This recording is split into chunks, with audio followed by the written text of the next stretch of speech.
Hello and welcome to part 3 in the material creation tutorial series. So in this one what we're going to do, we're going to take this example scene here and we're going to take the concepts we learned in the previous 2 lessons and we're going to apply them to setting up the materials in this scene. So let's go ahead and get started here, and let's start with the book. So with the book, let's go ahead and create a leather texture, and I want to show you a very interesting trick that I like to do when I'm trying to focus in on a certain area. I'll press Control Alt and I'll right click on that, which is going to center my camera's orbit point around the point that I clicked on. So that allows me to easily zoom in exactly on the area that I'm trying to focus on. So now that we're in here and we can see what's going on, let's double click on that material and you can see it's the plastic material type. As far as the specular, I think this is pretty good for a leather-bound book material. And the roughness is probably pretty good too. I don't think we certainly don't want it perfectly polished. So we'll start with something like that. Looks pretty decent. And let's go over to the textures menu and let's load in a color texture.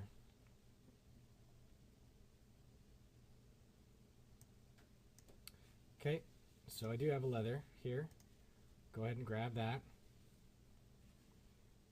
And let's also go into performance mode. So we'll press Alt-P, and that's going to turn off all the detailed shadows, and it's going to allow us to get a better look at our texture and give us a better idea of what's happening as we tune things like the scale. We'll be able to see it a lot more clearly. Now if you look here, we can see we do have some texture projection issues. The UV coordinates projection mode is not going to work in this particular case. So I'm going to go ahead and switch this to box map, which is going to work in most instances. If you're ever having texture issues and your textures are looking stretched or skewed or distorted in some sort of way, you'll probably want to try switching it over to box map. So let's go ahead and reduce the scale of this. And we'll get to a point that we like, and I think that's looking pretty good. And let's go ahead and load in the same texture as a bump map. Now if you wanted to go a little bit further on the bump map, what you could do is pull in this leather texture and you would essentially isolate all the little valleys in the leather grain, and you would fill those with, say, like a black, and then everything else would be almost a mid-gray or a white, and that way you'd be creating the bump exactly in those little valleys. But if you're not sure how to go about that, or you're in a hurry, you can always load the same texture as your bump map and it's still going to give you a better result than if you didn't have one. Now this is also set to UV coordinates, so what we're going to want to do is change that to box map so it matches with this one. And let's turn on sync, because we have 2 maps that are working together that are designed to be in correct alignment with each other. So now with the sync box checked, if I reduce the scale down, it's going to affect both of those. So now that we do have the bump applied, this book feels a bit too matte for what I was hoping to achieve. So we can always go back to the Properties tab and we can start to reduce this roughness down to get a little bit more shine on there. And we may also want to go back to the Bump tab and turn this bump height down a little bit. So when you're setting up your materials, once you do add a bump map, you'll probably want to do a little back and forth between tuning your roughness, tuning your bump height until you get the look you're going for.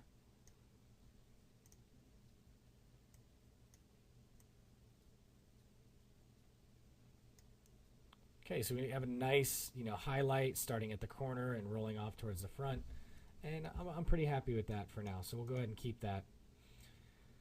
Next thing I want to do is let's work on these pages. Now there's a very cool and simple trick that we can use to create the look of actual pages on this book. So let's go ahead and load in a normal map. A normal map is just a different type of bump map, and I'll show you how to identify those. So under the textures, I'm just going to go ahead and go to bump, and I'm going to look in the KeyShot 3 folder because there's a specific texture that I know of that ships with KeyShot 3 that we'll be using to create this effect.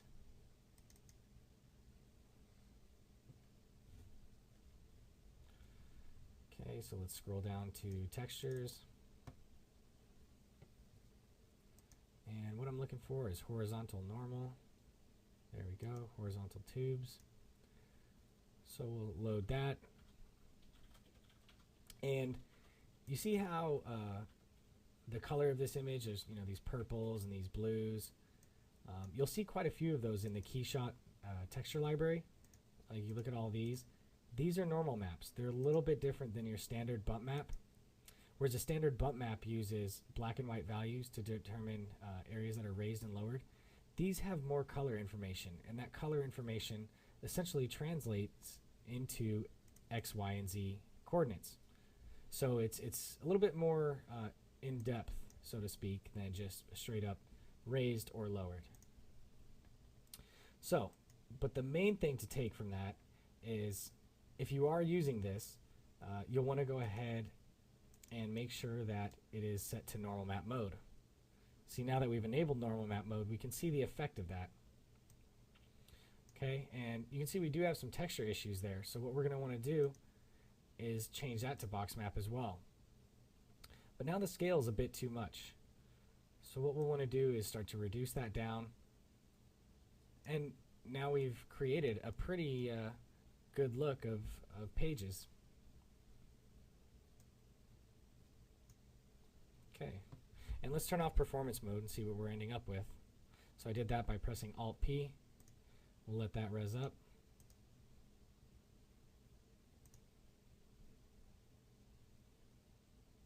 Okay, so moving on, let's talk about doing something like fabric. So I'll also go back into performance mode, and let's double click on this piece of fabric, and what we're going to do is we are going to use the plastic material type. So again, just want to reinforce that the plastic material type is very versatile and can do more than just plastics. So if we're doing something like fabric, we know that fabric isn't reflective, so we'll probably either want to turn the specular all the way down,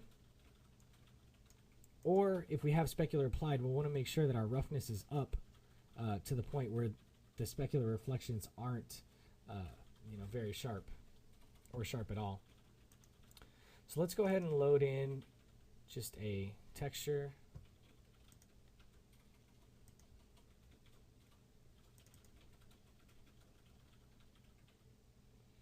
Okay, so I do have this fabric texture here, and I'm also going to load that into the bump.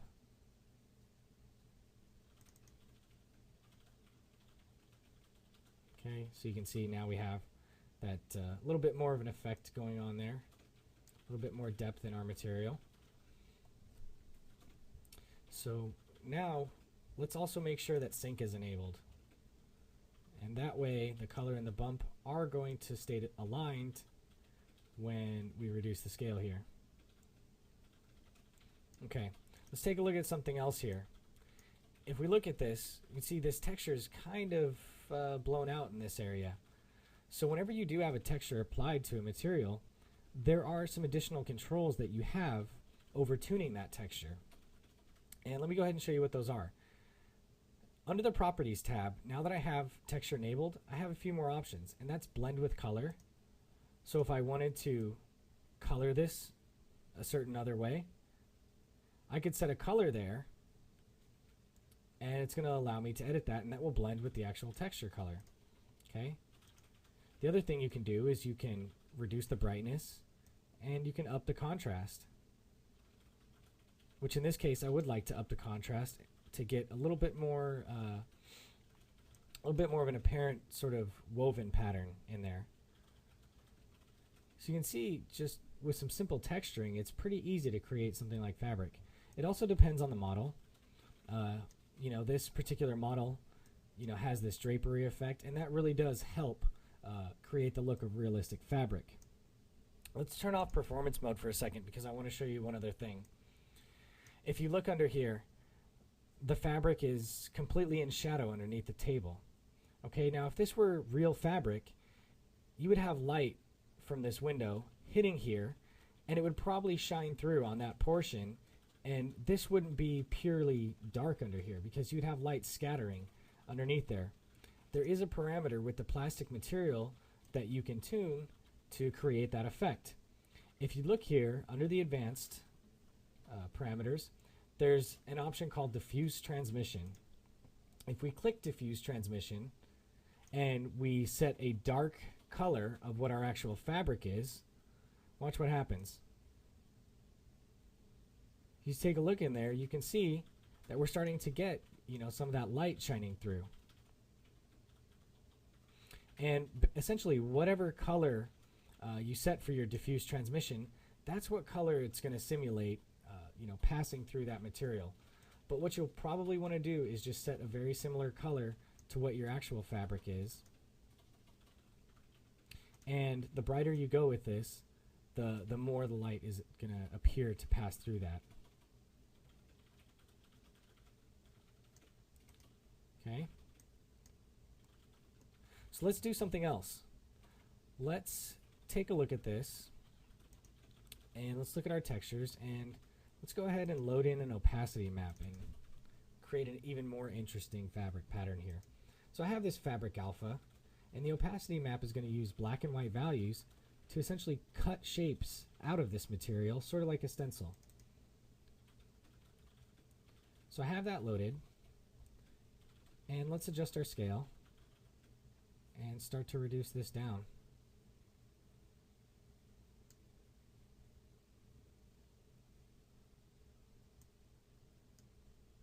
And let's zoom in there and see what we actually have. Let that res up, and you can see we have a pretty interesting fabric pattern there. Very detailed, has a nice woven pattern to it that was pretty easy to create simply by using textures.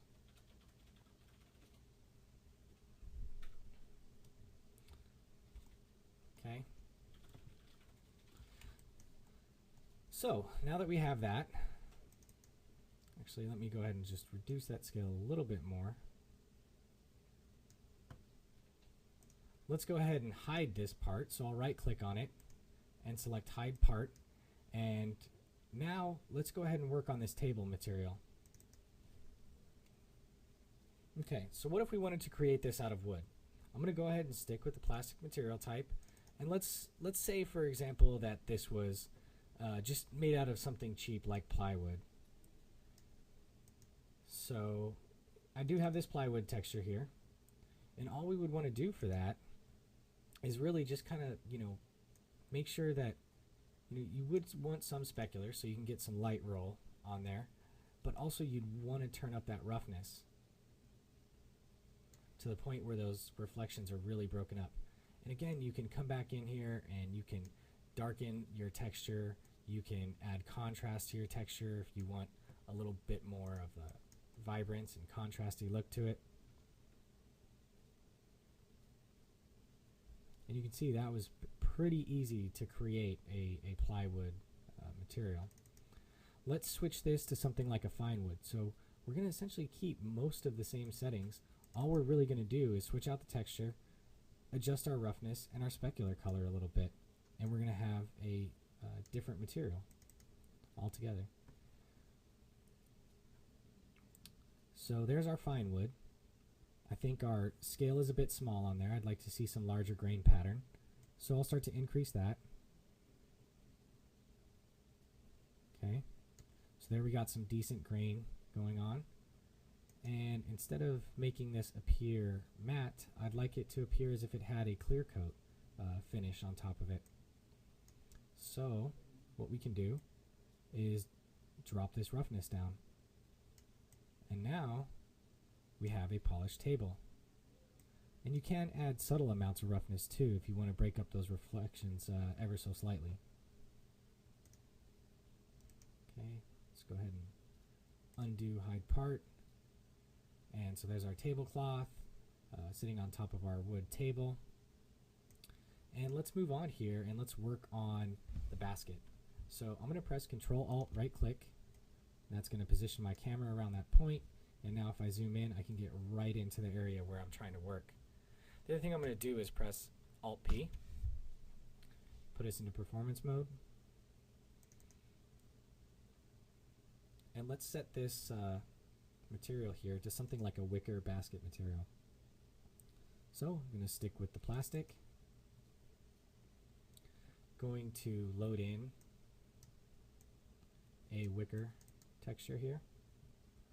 In this particular case, UV coordinates is actually working pretty well.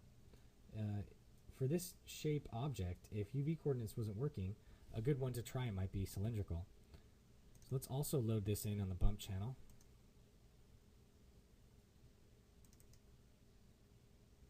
So there it is. And let's ensure that sync is checked. Now if we increase this bump height, we should get a little bit more of that illusion of depth. Now one thing I don't like how elongated this texture is horizontally. So I'm going to expand the scale parameters, and I'm going to start to shrink this on the X. Now that I have that proportional, if I collapse the scale parameter and increase or decrease this, it should go together.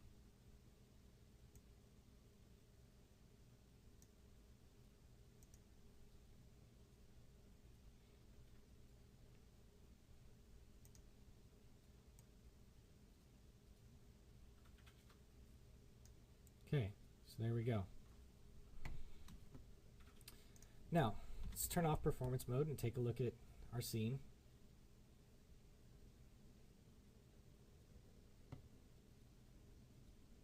Okay, now what if we wanted to make this a metal trim?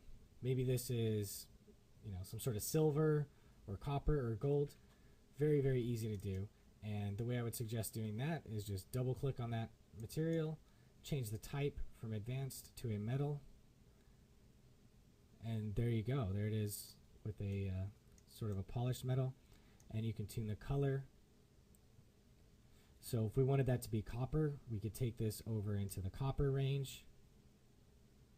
If we wanted it to be gold, we could take it more into the yellow range. But I think we'll go ahead and stick with a silver type material here. And the other thing I'd like to do is probably add a little bit of roughness to this. So that's going to start to break up those reflections.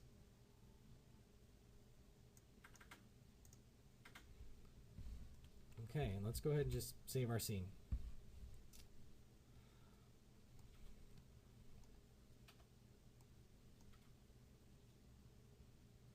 All right, moving on. Let's take a look at the translucent material. Very, very interesting material type. And we're going to use it on the grapes here, because grapes, they're an interesting material in that they're not transparent, but light does pass through them. And they have a very unique look because light does pass through them. And that look is described as translucent. So let's double click on here and we'll start to create that look. Look here how they almost, they don't feel soft. They feel like they're made of some sort of clay or some sort of just hard material. They don't feel like soft grapes. Now, you'll notice when we switch this to the translucent material and start tuning it, that's what's actually going to make it look and feel soft. So we'll change this from plastic to translucent, and we'll let that sit for a second just to see what we end up with.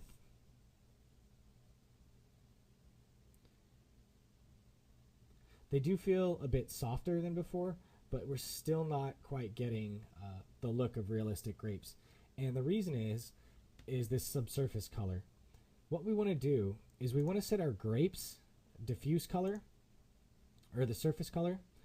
We want to set this to something like a deep sort of green.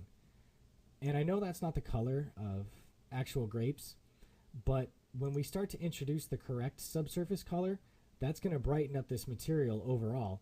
And there's going to be a nice average between those two. That's going to end up looking pretty decent. So what we'll do is we'll start to introduce some green, yellowish green bright light for our subsurface color. Let's press OK. And let's see how that starts to look.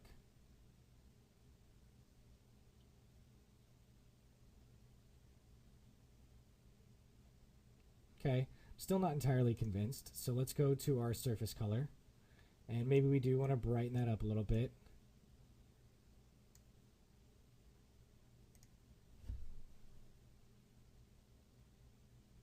And maybe another thing we'd like to do is increase this translucency. This translucency is going to increase the effect of this subsurface color.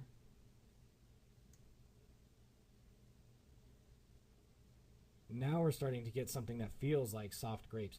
See, if you look at this, you can really tell that light is hitting on this surface and then it's scattering beneath it, and you can see sort of these edge glows and things going on, and that's a direct effect of translucency. We could also reduce or increase the roughness on these. More than likely, I don't think we would have grapes that are that perfectly polished, so probably want to increase that.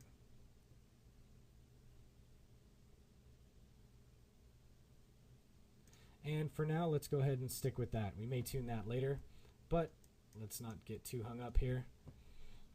And let's move on to these apples. So for the apples, there is already a texture created for these.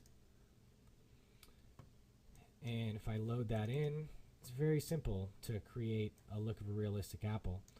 This texture could easily be created by simply photographing a couple different sides of an apple and stitching this together inside Photoshop. One thing we need to do is mess with the scale of this, because the top edge of the texture is right here around the just above the midsection of the apple. What we want is for this to be up by the stem. So if we expand our scale parameter, let's adjust this on the Y until that gets up where it needs to be. And the other thing you could do is, work with that contrast or the brightness of this texture if you wanted to control that even more. But I think, it looks pretty good right there.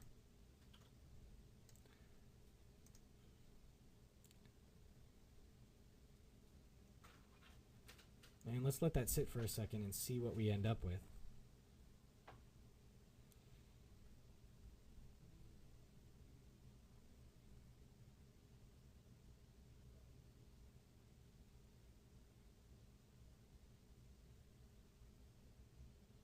Okay, things are starting to come together here. So,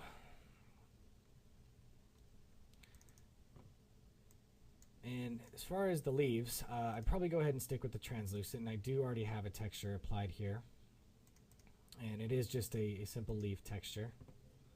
So we'll keep that where it is. And all I have is a little bit of subsurface color.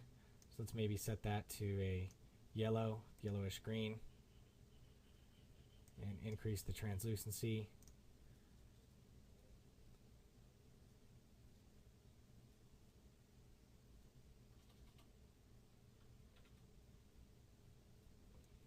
Okay, so let's zoom out here and take a look at our scene so far.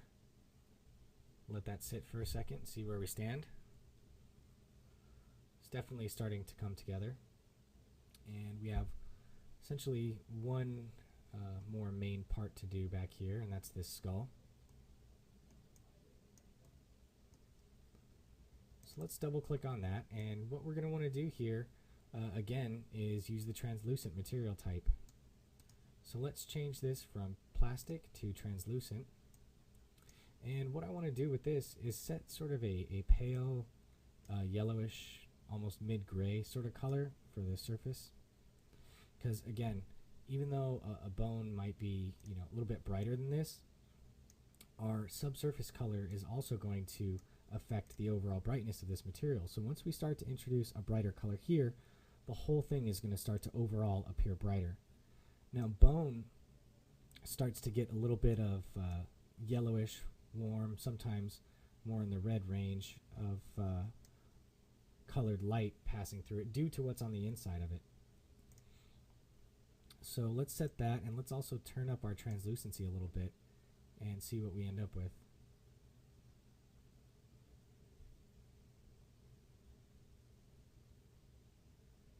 So you can see in there in the thinner portions, we're starting to see where the light's passing through, and that's how translucency does work. When you have something that is translucent, that scatters light beneath the surface, that light is going to be more apparent in the thinner areas. See up top where it's thicker, we're not seeing as much of that scattered light.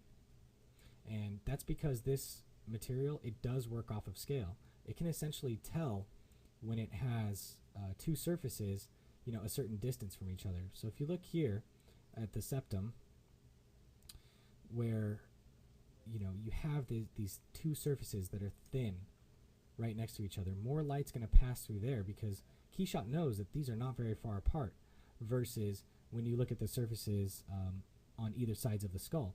The surface on this side is much further away from the surface on the other side than it is in this area of the nose. And so you'll see more of that translucent effect in that area. Let's shift this over into the red range a little bit more. I feel like it's a bit too yellow. So we'll go almost reddish brown.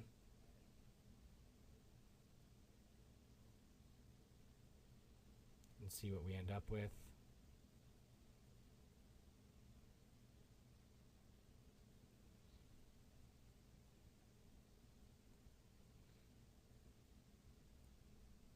Maybe we want to turn up our translucency a little bit more.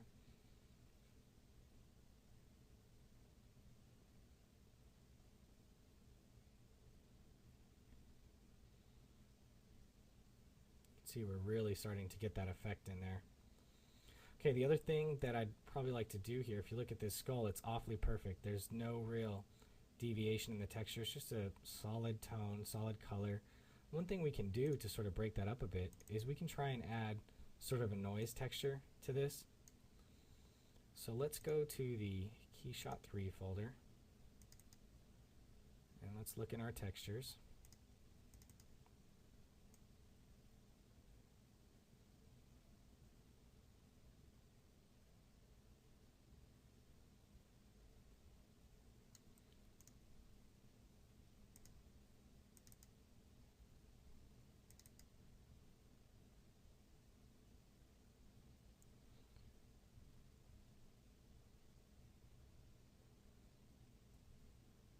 Okay, here's a noise texture that I have, and let's apply that on there. And what that's going to do is that's going to start to add some variation in there. And we look there, we can see that that adds just a subtle amount, a little bit more interest in variation. And of course, you could change the mapping type to something like box map. And the interesting thing there is it does create a little seam on this side and just adds a little bit more visual interest to this material.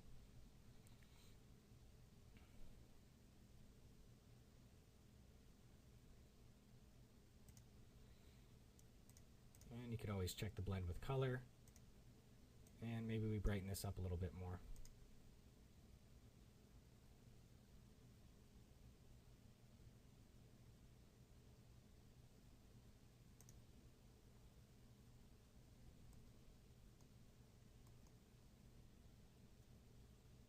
Okay, so let's frame our shot, but before we do, I think I'm just going to go ahead and go over to this fabric, and I'm going to get rid of that opacity map. I'd rather just see the fabric as a solid cloth.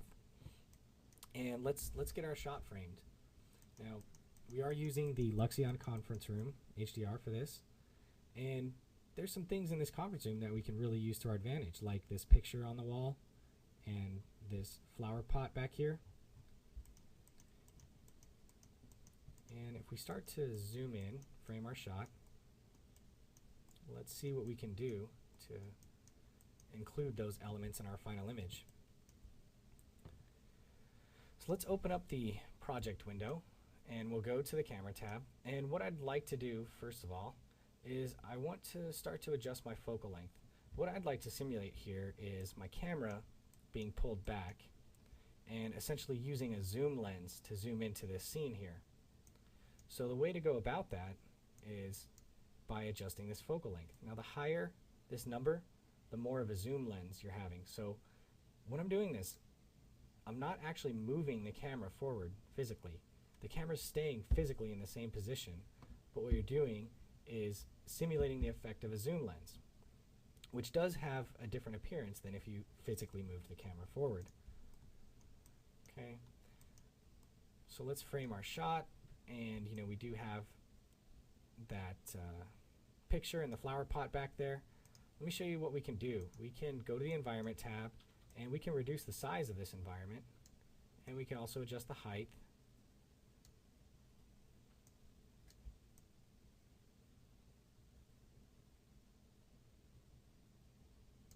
And until we get something we like. And the next thing that we're going to do to really set this shot up nice is we're going to turn on depth of field so that we do kind of blur out that background and focus in on this particular scene here. So turn on depth of field. And once I do that, you can see everything got blurred out. So what I want to do is click this select focus point. We'll click on the fruit basket there. And if I start to increase this f-stop value, I'll get less blur. So I can try and bring the skull back into focus and keep the background still blurred out. So the higher the number, the less blur you'll have. The lower the number, the more blur you have.